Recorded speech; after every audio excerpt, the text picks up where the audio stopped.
Salut.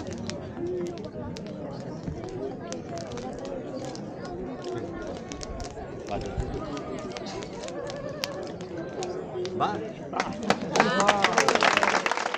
Vam agafar els cotxes i vam donar una volta, pujant cap aquí.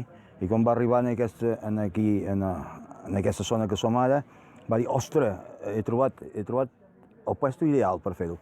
El problema serà trobar el propietari que cedeixi els terrenys per fer la carbonera. I vaig dir, Lluís, no et preocupis, els terrenys són del Mas Frigola i nosaltres som els propietaris i aquí no tindràs cap problema. El primer any això era molt brut, ho vam netejar, ho vam arrencar les rabasses i vam fer la pila de carbó de la llenya que vàrem fer aquí mateix, vam fer la llenya de carbó.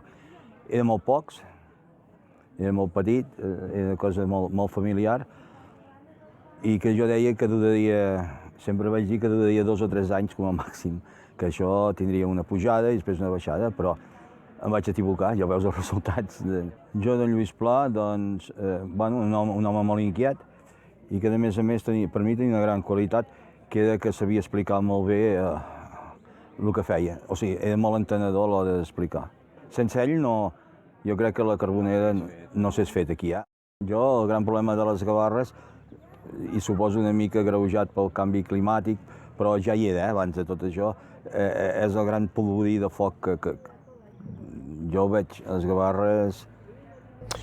Com que no s'exploten, no es treballen perquè el rendiment que en tenim els propietaris és molt petit, doncs clar, abans es netejaven, hi havia gent treballant que ho cuidava i en canvi ara doncs no, ja veiem que hi ha molts de boscos que des de la nevada possiblement que encara hi ha la mateixa brutícia en el bosc i no s'ha netejat, no? Per dir un exemple, no? I esclar, totes les administracions s'omplen de la boca que volen fer i faran i deixem de fer, però jo veig que sempre més o menys som allà mateix. I és comprensible perquè el producte que hi ha no és rendible.